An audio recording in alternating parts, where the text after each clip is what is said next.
Je vous invite à prendre place.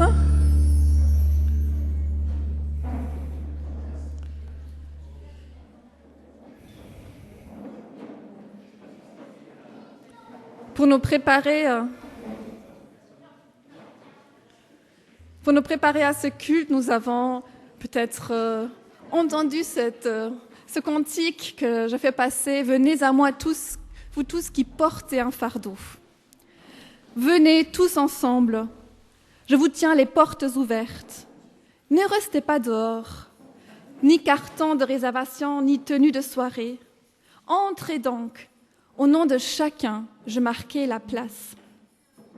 Avant vous, d'autres déjà sont venus ici, en longue suite de fidélité, et je leur ai témoigné mon alliance et ma bonté, et nous avons goûté à notre mutuelle présence.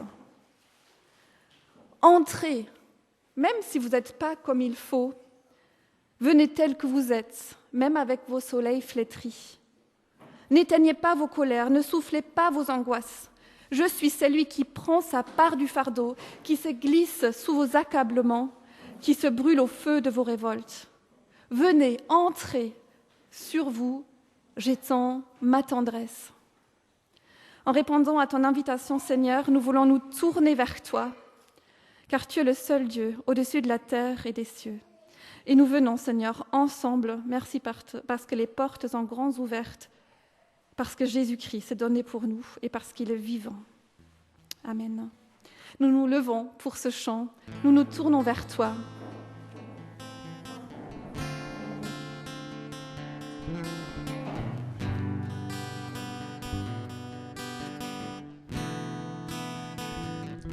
Nous nous tournons vers toi en cet instant. Nous élevons nos voix en t'adorant. Nous laissons sans regret ce monde fou pour retrouver la paix à genoux. Car tu es le seul digne de recevoir l'honneur et la gloire,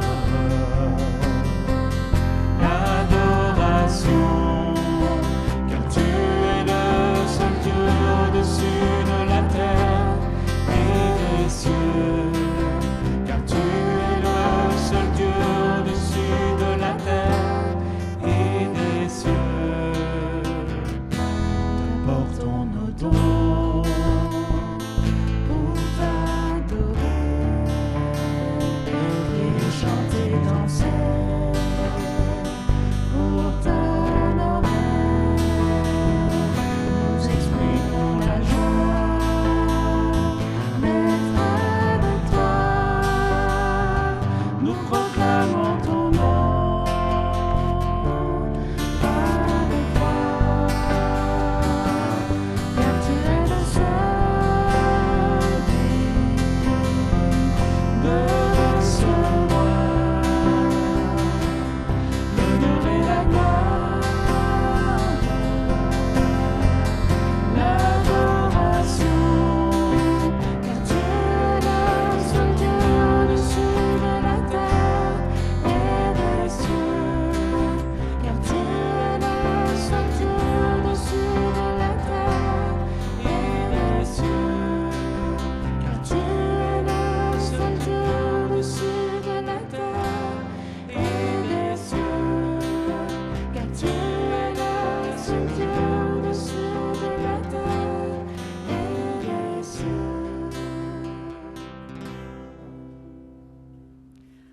Vous pouvez prendre place et les enfants peuvent partir à la plaine de jeu avec Sophie et Heike. Et c'est l'occasion de remercier tous ceux qui se sont impliqués cet été pour entourer les enfants. C'est aussi vraiment précieux. Et nous attendons un court instant pour ensuite nous mettre à l'écoute du psaume 103.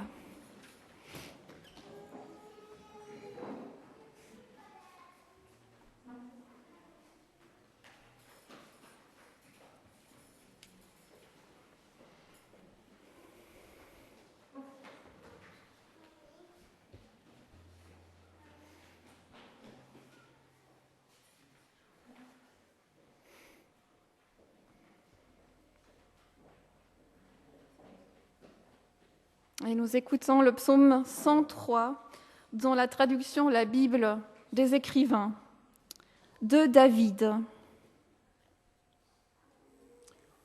Moi, je bénis Yahweh. Et ce qui est en moi, le nom de sa sainteté.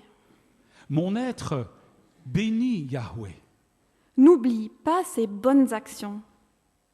Lui, il pardonne tous tes torts. Médecin de toutes tes infirmités. Celui qui rachète ta vie de la tombe. Et te fait une couronne d'amour et de tendresse. Celui qui comble ta beauté de bonheur. Ma jeunesse nouvelle comme l'aigle. Yahweh, celui qui fait les choses justes. Et le droit pour les opprimés. Celui qui dévoile son chemin à Moïse. Et ses actions aux fils d'Israël. Tendre Yahweh, si gracieux. Lente ses colères, large son amour. Pas de procès perpétuel.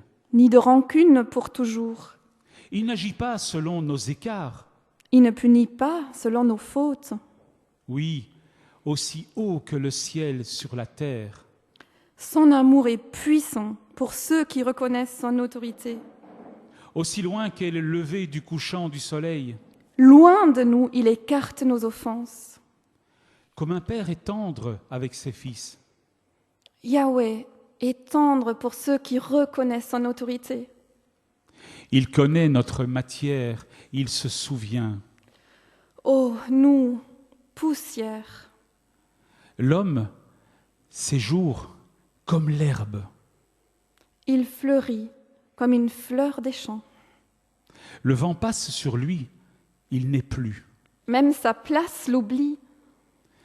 L'amour de Yahweh, de toujours jusqu'à toujours, sur ceux qui reconnaissent son autorité. Sa justice pour les fils des fils. Pour ceux qui gardent son alliance. Pour ceux qui se rappellent ses ordres et qui les accomplissent. Yahweh, son trône est installé dans le ciel. Son règne domine tout. Messagers, bénissez Yahweh, héros de sa force, qui réalisait sa parole. Oui, obéir à la voix de sa parole. Allez, toutes ces multitudes. Bénissez Yahweh, serviteur qui réalisait sa volonté. Oh, bénissez Yahweh, vous, toutes ses œuvres. Partout où est son pouvoir. Bénis Ni Yahweh, Yahweh, ô ô mon mon être. être.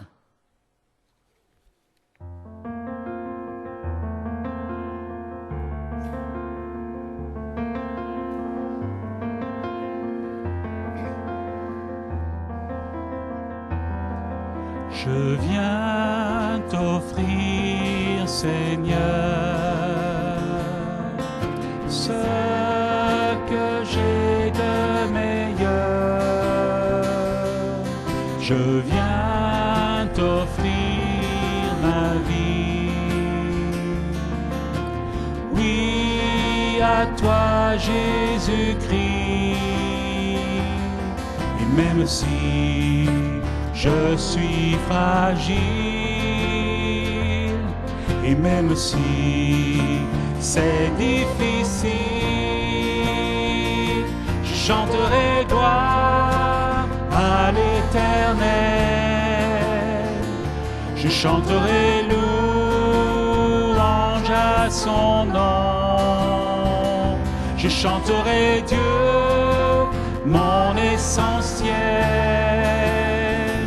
Je chanterai en l'honneur de son nom. Je viens te dire, Seigneur, que tu es mon bonheur. Non, rien ne peut détruire notre bel avenir. Et même si je suis fragile, et même si c'est difficile, je chanterai gloire chanterai louange à son nom. Je chanterai Dieu, mon essentiel. Je chanterai en l'honneur de son nom. Toute ma vie, je redirai que tu as donné ta vie. Toute ma vie, je redirai que tu as payé le prix. Toute ma vie, je redirai que je ne vis que pour lui. Je chanterai gloire à l'Éternel. Je chanterai louange à son nom. Je chanterai Dieu, mon essentiel. Je chanterai en l'honneur de son nom.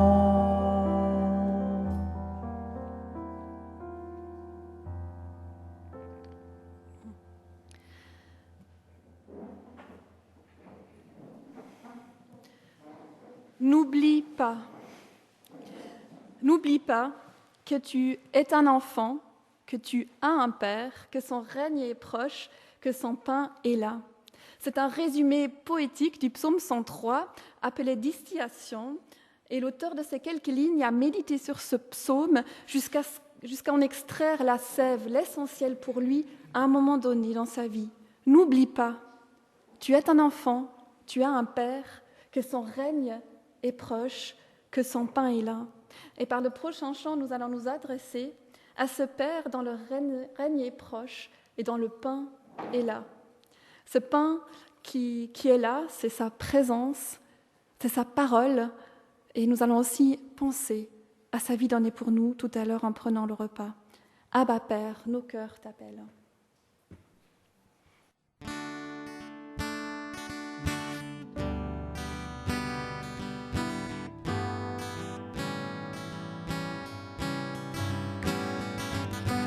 Abba, Père, nos cœurs t'appellent. Abba, Père, étends tes ailes. Viens par ta grâce, que rien ne remplace. Viens nous donner la vie.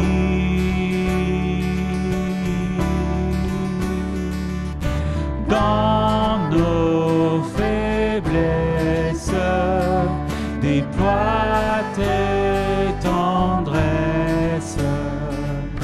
Viens nous donner ta vie.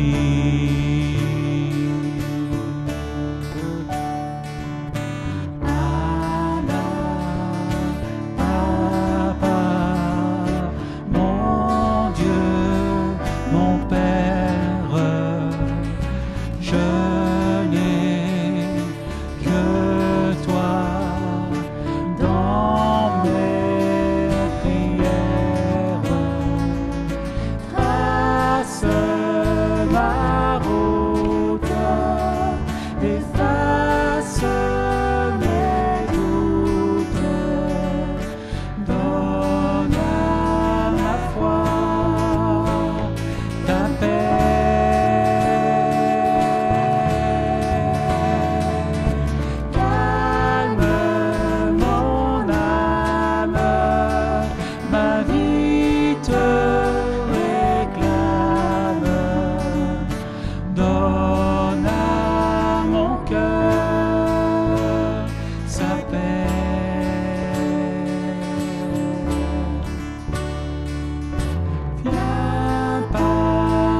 Aujourd'hui, je vous emmène en promenade au cœur d'un paysage magnifique. Sa beauté est tant intérieure qu'extérieure.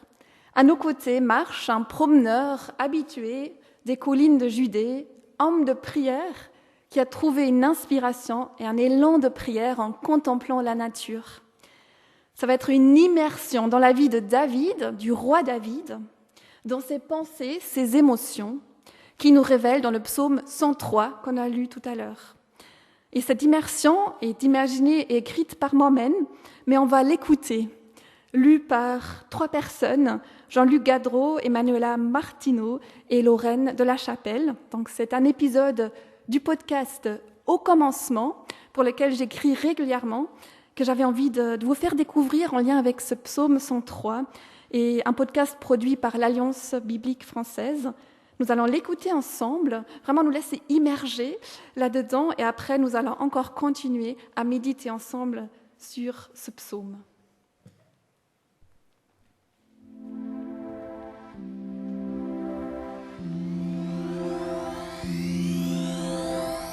L'Alliance biblique française présente le podcast Au commencement, le podcast qui donne envie de partir à la découverte de la grande histoire biblique. Si vous l'appréciez, n'hésitez pas à le soutenir avec vos dons en suivant le lien dans la description de cet épisode. Aujourd'hui, nous partons à la rencontre d'un homme de prière qui a su trouver une inspiration et un élan de prière en contemplant la nature. Son histoire nous est relatée dans le psaume 103.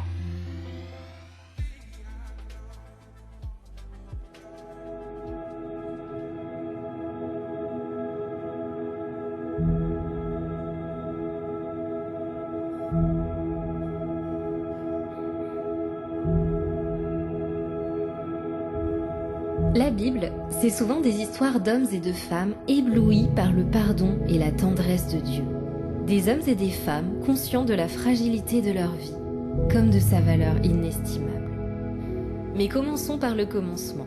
Découvrons ensemble cette petite histoire qui s'imbrique dans la grande histoire. Découvrons comment le roi David cultive un cœur reconnaissant. David met un pied devant l'autre sur le chemin poussiéreux au bord des champs vallonnés dans la campagne de Judée. Le soleil encore brûlant en cette fin d'après-midi chauffe ses épaules et fait ralentir ses pas. Il respire profondément, lève les yeux vers l'horizon lointain et laisse le paysage entrer en résonance avec son fort intérieur. Il aime profondément chaque détail de ce panorama qui s'offre à lui, si connu et si nouveau à la fois. Aujourd'hui, le cœur de David déborde de reconnaissance. Je veux bénir le Seigneur de tout mon cœur. Oui, je veux bénir le Seigneur sans oublier un seul de ses bienfaits. Cette promenade est devenue une habitude pour le roi. Une habitude, mais aussi un choix renouvelé à chaque nouvelle journée.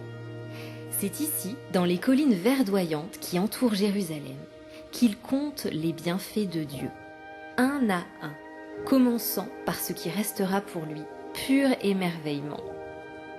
C'est lui qui pardonne toutes tes fautes, qui guérit toutes tes maladies, qui arrache ta vie à la tombe.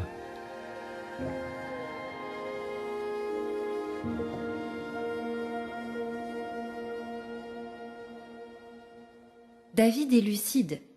Devenir roi ne lui a pas épargné des erreurs fatales. Cela ne lui a pas épargné de tomber et de blesser profondément les autres et soi-même. Il est conscient de ses manquements, de ses chutes et de ses fautes. La vie de Bathsheba a jamais changé, prise tel un agneau unique pour son propre plaisir.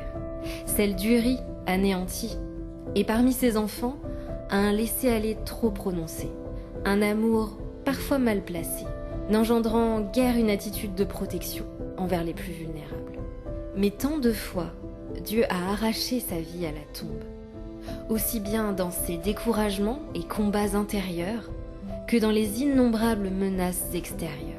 Poursuivi par Saül pendant de longues années, pourchassé avec violence par son propre fils Absalom, qui tente de s'emparer du trône de son père, trahi par ses conseillers. Sans le secours de Dieu, jamais David n'aurait tenu bon. Jamais il n'aurait trouvé le courage de se relever encore une fois. Soudain, le vol majestueux d'un aigle dans le ciel, accompagné de son cri trompette, attire le regard et l'ouïe de David. Un mouvement de joie intense traverse sa poitrine.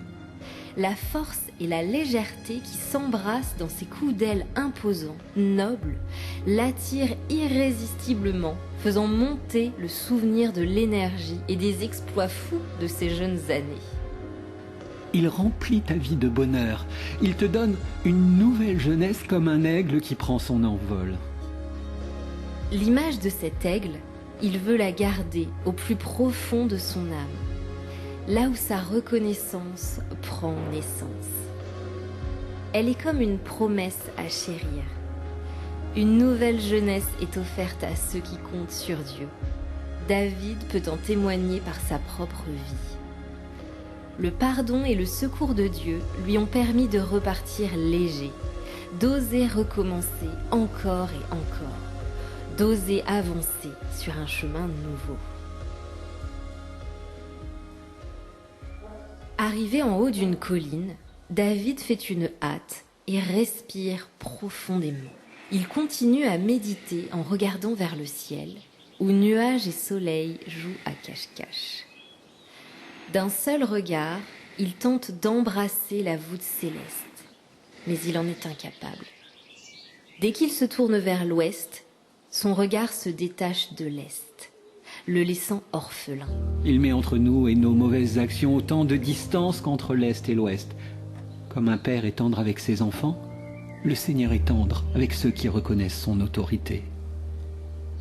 Le roi est profondément habité par la tendresse de Dieu, qui enlace inlassablement sa justice. L'une ne peut exister sans l'autre.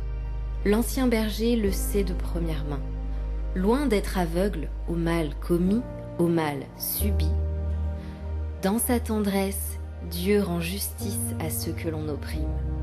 Dans sa tendresse, il offre sa guidance, son autorité qui fait vivre. D'un seul coup, un vent brûlant se lève et emporte dans son souffle une multitude de graines de poussière. Il sait bien, lui, de quoi nous sommes faits. Il se souvient que nous sommes poussière. Il se souvient que nous sommes pétris d'une pâte humaine, avec ses joies, ses fragilités, son alternance de tâtonnements et de pas assurés. Il se souvient que nous sommes poussière, formés avec amour à partir de la terre, continuellement en voie de rejoindre la poussière, encore une fois. Une fleur attire l'attention de David. Hier encore, elle était pleine de vigueur, dans une floraison vibrante, amoureuse de la vie. Aujourd'hui, flétrie, recroquevillée, en voie de devenir poussière, elle aussi. La vie de l'être humain fait penser à l'herbe. Comme l'herbe des champs, elle commence à fleurir, mais elle périt dès que passe le vent brûlant. La voilà disparue, sans laisser de traces. Cette vie, si brève et pourtant si profonde, avec ses couches multiples qui se superposent et s'entremêlent, elle flétrira un jour, qui est peut-être aussi proche que la journée de demain. Plus d'une fois, une nouvelle jeunesse a été offerte à David. Mais elle ne peut rien contre la brièveté de la vie. Seul ce que la bonté de Dieu a semé en lui, autour de lui, est durable, survivra.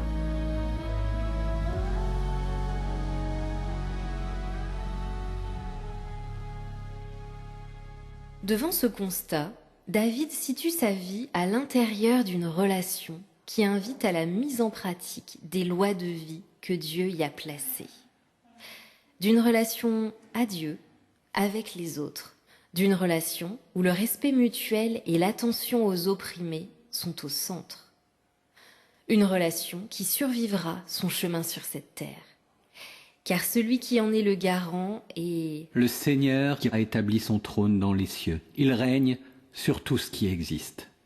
Après toutes ces années de royauté, David veut plus que jamais reconnaître la place du Seigneur.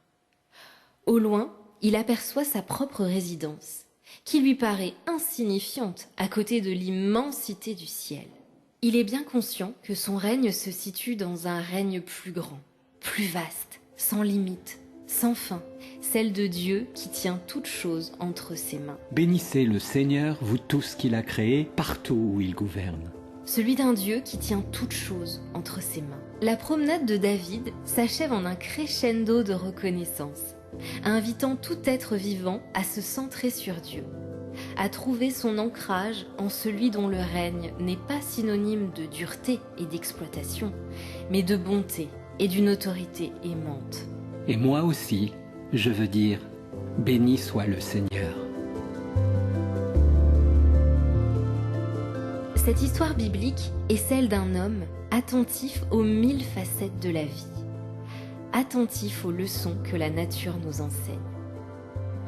Un homme non pas uniquement riche d'une raison raisonnante, mais d'une âme façonnée par l'émerveillement. D'un oiseau majestueux à un minuscule grain de poussière, rien n'est trop grand, rien n'est trop petit pour échapper à sa contemplation. Cette histoire biblique est encore celle d'une renaissance, pleine de reconnaissance, qui est cet état d'esprit que David cultive avec persévérance.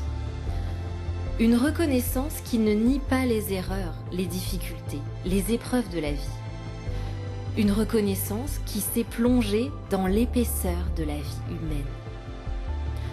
Une reconnaissance qui a cette force de coexister avec la conscience de la brièveté, de la fragilité de la vie humaine. Une reconnaissance intimement liée à l'attention continue aux traces de la grâce de Dieu dans nos vies. Enfin, cette histoire biblique est aussi un encouragement à entrer dans cet élan vibrant de reconnaissance, à joindre notre voix à celle du psalmiste et de tous les êtres vivants goûtant à la tendresse, la justice, la compassion et le pardon de Dieu.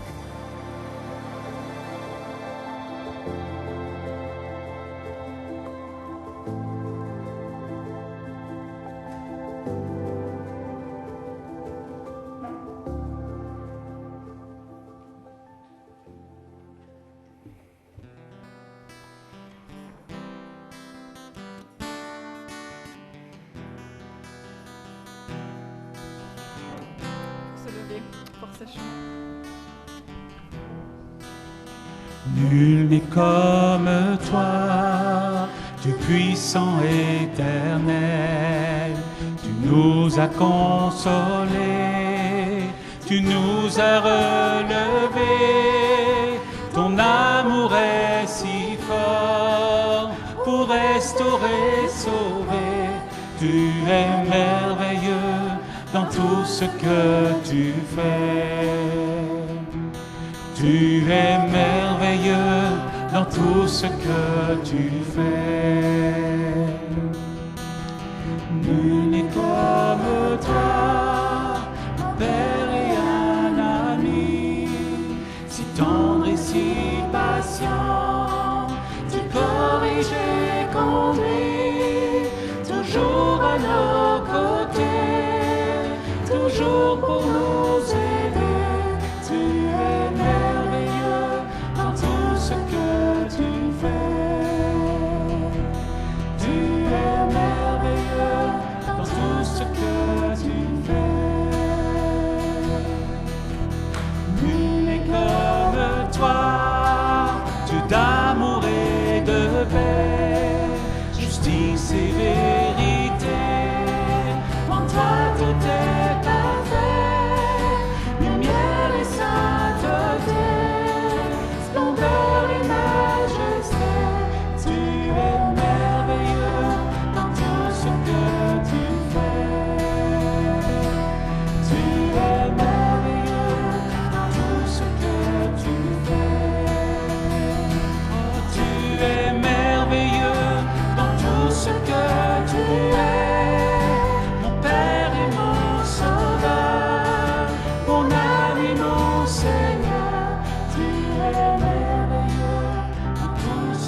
Dans ce psaume 103, il est question de se souvenir, de ne pas oublier, de nous souvenir de comment Dieu s'est révélé dans notre vie, de nous souvenir de ce qu'il est lié à nous, mais aussi plus largement de ce qu'il est lié à tout l'univers. Il est plein de tendresse et de bienveillance. Il est lent à la colère et d'une immense bonté. Le Seigneur a établi son trône dans les cieux. Il règne sur tout ce qui existe. David s'inspire des images de la nature pour se souvenir, pour aider sa mémoire, pour s'encourager, parce que c'est ça qu'il fait, s'encourager. Il parle à lui-même. Je veux me souvenir de ce qui m'a fait du bien. Mon être bénit le Seigneur.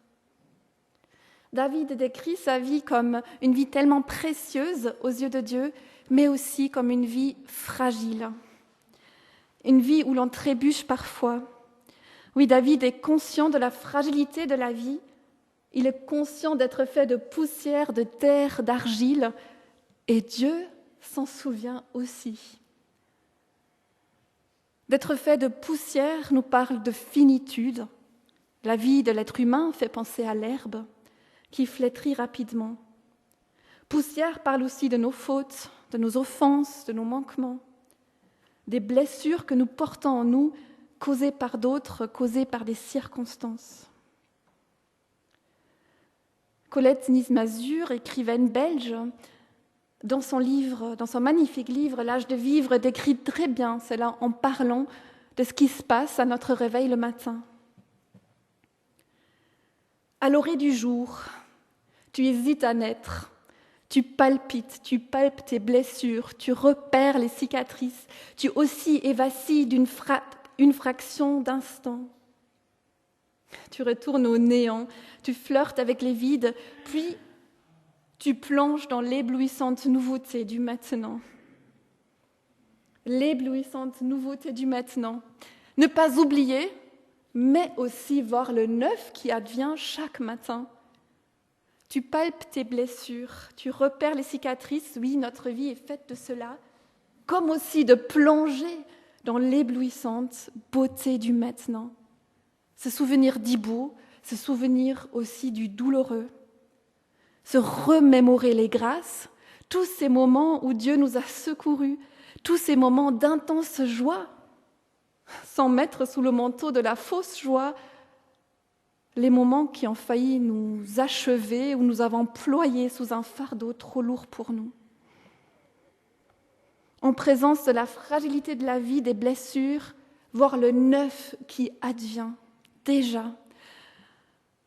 Ça fait penser à la symbolique du kintsugi, cet art japonais qui consiste à recoller un objet en céramique cassé avec de la colle et de la poudre d'or, le rendant plus beau, plus précieux encore que l'objet initial. Vous avez certainement déjà entendu parler de cette symbolique, mais moi je commence à avoir du mal à l'utiliser parce que je trouve que j'ai déjà trop souvent entendu cette symbolique que j'ai déjà même moi-même utilisée. Mais j'ai découvert cette semaine quelque chose qui est particulier vraiment à cette symbolique et qui a vraiment été d'une grande consolation pour moi. Et je l'ai découvert dans un article de Christianity Today. L'auteur, un artiste japonais, explique que la personne qui va réparer l'objet cassé le contemple auparavant longtemps, parfois pendant des années, avant de recoller les morceaux. Et ça, je ne le savais pas. Je me suis toujours imaginé, bon, l'objet se casse, on va prendre notre colle, poudre d'or et on va recoller. Non, il contemple cet objet parfois pendant des années, les morceaux cassés. Et tout d'un coup, cet art japonais m'a à nouveau rejoint parce qu'il me parle d'une vie que je connais, d'une vie réelle. Il met de côté l'idole de l'efficacité, de la rapidité, si chère à notre monde d'aujourd'hui et si souvent aussi chère à moi-même. Il assume d'être un art lent à taille humaine. Et les auteurs de l'article écrivent « Ce n'est qu'après cette période initiale de visualisation que le travail peut commencer, remplaçant les fissures par le paysage d'un monde guéri. » Remplaçant les fissures par le paysage d'un monde guéri. La guérison que Dieu opère en nous prend bien souvent du temps.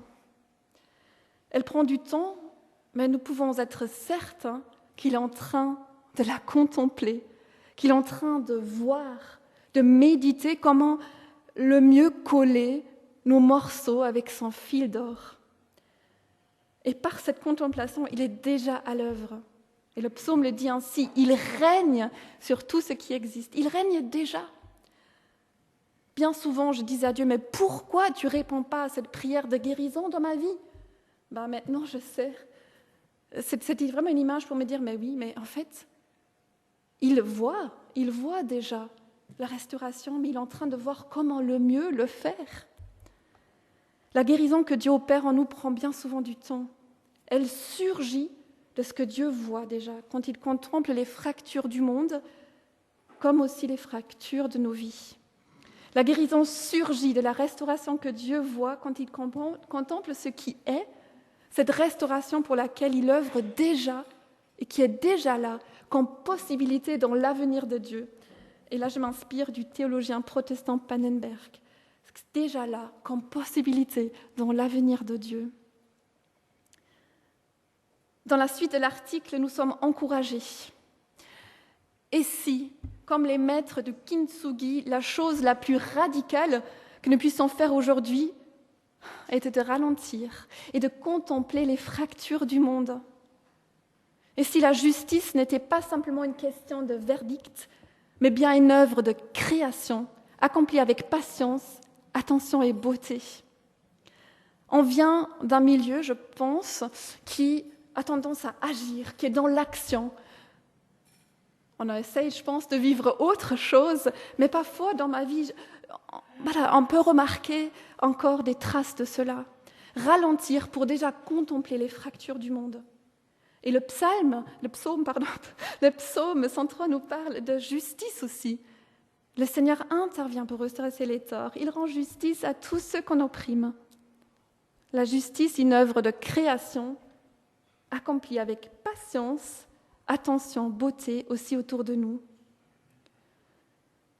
Il s'agit de nos vies, mais la perspective du psaume est beaucoup plus large. Il parle de tout ce qui existe, de toutes les créatures visibles et invisibles. Oui, nous avons besoin de contempler les besoins du monde aujourd'hui pour participer à l'œuvre de création, l'œuvre qui, depuis la mort et la résurrection de Jésus, fait advenir quelque chose de nouveau, une justice pleinement belle et un amour sans condition, qui sont déjà présents dans le règne de Dieu, qui s'approche de nous toujours un peu plus, et dont des rayons réchauffent déjà aujourd'hui des parcelles de notre monde et de notre vie. Vous l'avez peut-être remarqué, mais dans ce psaume, la tendresse de Dieu et sa justice vont ensemble. Sa beauté, sa justice vont ensemble. Et c'est cela la vision de Dieu pour le neuf qui advient. Une justice qu'on ne peut pas séparer de la beauté. Dire ce beau revient à affirmer que quelque chose mérite notre attention et notre soin. Et dans le même souffle, dire c'est juste revient à insister pour que ce qui est beau soit protégé et préservé. Qu'il en soit ainsi déjà parmi nous. Prions. Merci notre Dieu d'être celui qui contemple en premier, qui contemple les fractures du monde, mais qui contemple aussi le paysage d'un monde guéri, qui voit en premier la restauration individuelle mais aussi collective, qui voit cette restauration venir à nous. Et merci d'être venu le premier vers nous. Merci d'être à l'œuvre le premier. Aide-nous à nous souvenir de tes bienfaits, mais aussi à voir le nouveau qui surgit. Aide-nous à œuvrer pour le beau, pour le juste. Au nom de Jésus, Amen. Tu n'as pas attendu. Tu es venu vers nous. Nous pouvons rester assis et chanter ce chant comme une méditation, un chant plein de reconnaissance.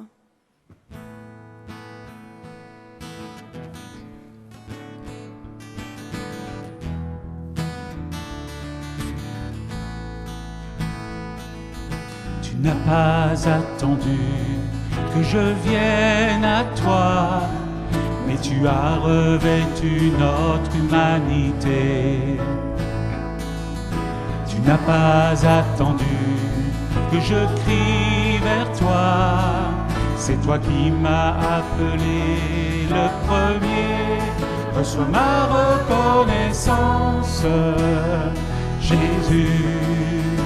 Ma reconnaissance pour la croix, ma reconnaissance, Jésus, pour ta venue, ton amour, ton salut, ma reconnaissance, Jésus, ma reconnaissance pour la croix, ma reconnaissance, Jésus, pour ta venue, ton amour, ton salut.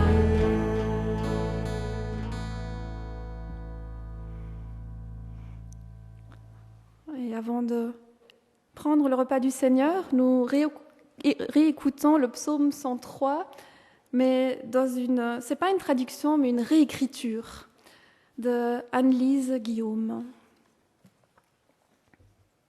Mon Dieu, je pense à toi. Mon être se repose aux rives du sacré. Je viens nourrir mon âme en ta présence. Souviens-toi de ces pas gravés sur nos chemins. Nous sommes libres de toute accusation. Il porte nos faiblesses. Et quand nos vies se perdent, c'est lui qui les féconde.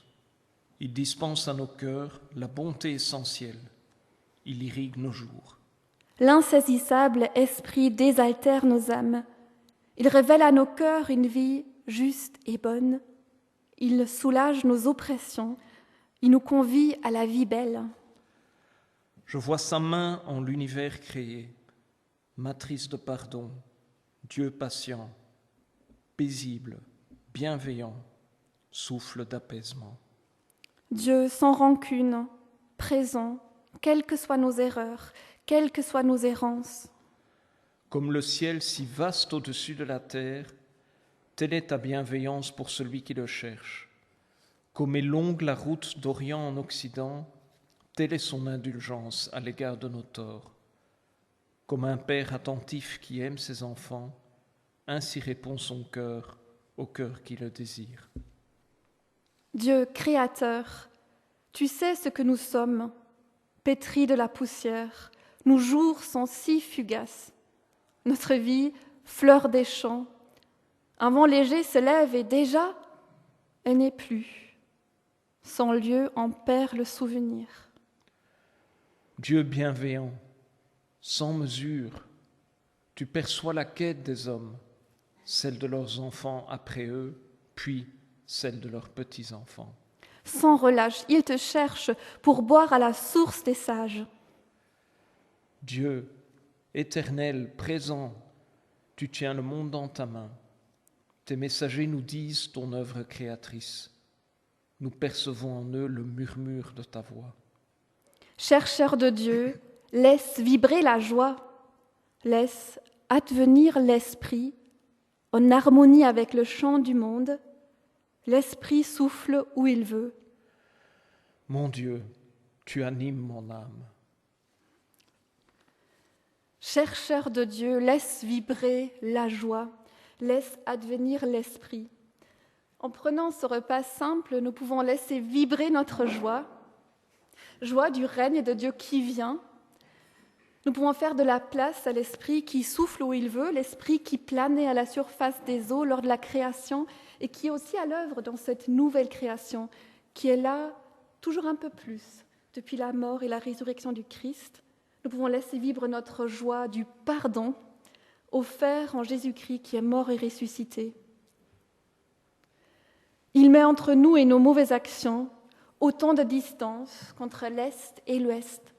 Comme un père est tendre avec ses enfants, le Seigneur est tendre avec ceux qui reconnaissent son autorité. Il sait bien, lui, de quoi nous sommes faits.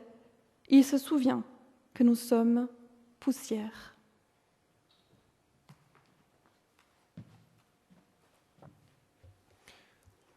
Prions. Seigneur notre Dieu, nous voulons te bénir pour ce que tu as accompli en Jésus-Christ et dont nous voulons nous souvenir maintenant. Merci pour ces paroles du psaume qui nous ont été rappelées. Merci parce que c'est en Jésus, en venant parmi nous, en souffrant à la croix et en ressuscitant, que toutes ces choses ont réellement pris corps dans la vie de l'univers où nous sommes placés, Seigneur. Merci parce que c'est en Jésus que ce que David espérait a pu s'accomplir pleinement, pour que lui, comme l'ensemble de l'humanité, puisse en être mis au bénéfice. Seigneur, nous te prions que tu gardes nos cœurs toujours reconnaissants, toujours pleins de la joie de ce que tu as accompli pour nous, Seigneur, et que celui-ci continue, cette réalité, Seigneur, continue à faire son œuvre dans nos cœurs, son œuvre de création, de recréation, de réparation.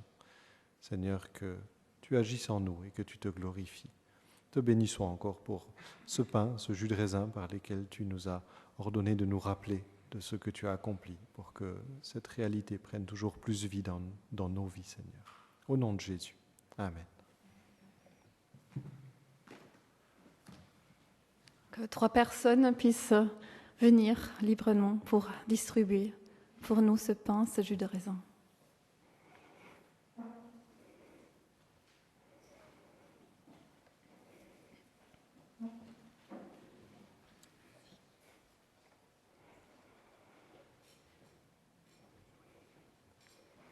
Pendant qu'il mange, Jésus prend du pain, il le bénit, il le casse, il le leur donne, il dit « Prenez, c'est mon corps ».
Il prend une coupe, il remercie Dieu, il la leur donne, ils en boivent tous. Il leur dit « Ceci est mon sang, le sang de l'alliance, versé pour une multitude de gens. »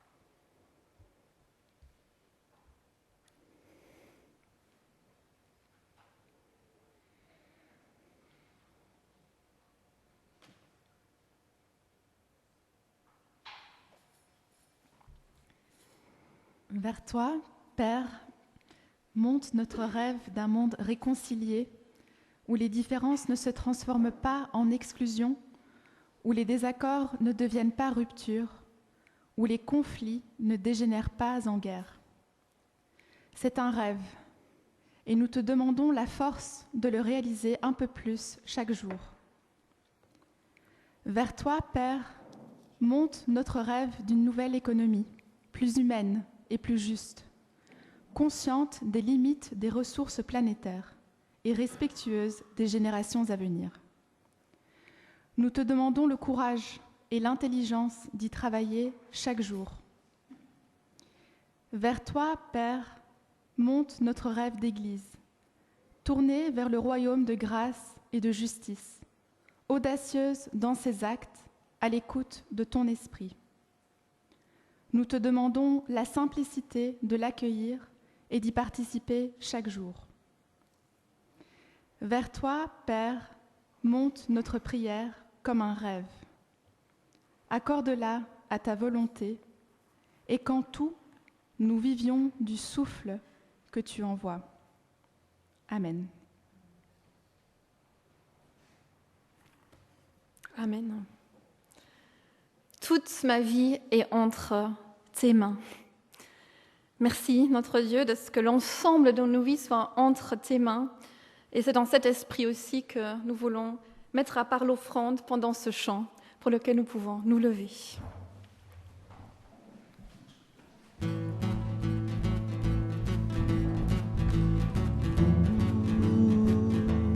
Toute ma vie est entre tes mains, toute ma vie est entre tes mains.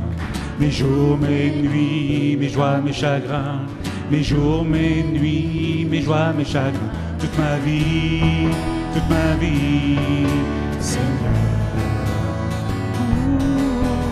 Tu me connais entièrement, mes joies, mes peines, mes tourments. Chaque détour de mon cœur, chaque pensée, chaque pleur, toute ma vie, Seigneur. Toute ma vie est entre tes mains, toute ma vie est entre tes mains. Mes jours, mes nuits, mes joies, mes chagrins, mes jours, mes nuits, mes joies, mes chagrins, toute ma vie, Seigneur. Depuis le jour où tu m'as sauvé, toi Jésus, tu marches à mes côtés, tu me diriges à chaque pas, tu ris, tu pleures, tu chantes avec moi toute ma vie, Seigneur. Toute ma vie est entre tes mains, toute ma vie est entre tes mains. Mes jours, mes nuits, mes joies, mes chagrins, mes jours, mes nuits, mes joies, mes chagrins, toute ma vie, toute ma vie, toute ma vie,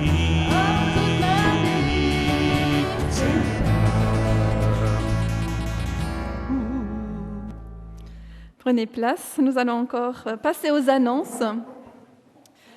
Dimanche prochain, à nouveau un culte à 10h30 avec la garderie pour les enfants. Et pour la permanence pastorale, vous avez peut-être vu que Audrey est de retour. Donc Audrey et moi-même, on est à nouveau disponibles toutes les deux. Pierre me demande de faire une annonce parce que samedi prochain, à partir de 10h, il faut encore de l'aide pour pouvoir déménager du matériel ici vers le local 3 parce qu'on doit dégager un local. Donc, si vous avez du temps à donner, merci d'écrire à Pierre. Donc, samedi prochain, à partir de 10h ici, pour déménager du matériel vers un autre local parce qu'il y aura des travaux là-bas. Le culte de la rentrée, ce sera le 7 septembre. Mais avant ça, le dimanche avant, le 31 août, il y aura une réunion annuelle des moniteurs des clubs. Donc, notez bien ça aussi dans vos agendas. C'est vraiment une réunion importante. Et si jamais le podcast vous a plu, vous pouvez l'écouter gratuitement sur plusieurs plateformes d'écoute. Je peux vous renseigner là-dessus. Ce que le Seigneur attend de toi, rien d'autre qu'agir avec justice, aimer avec tendresse et accompagner humblement ton Dieu. Agir avec justice, aimer avec tendresse et accompagner humblement ton Dieu. Un très bon dimanche et un très bon café à tout le monde.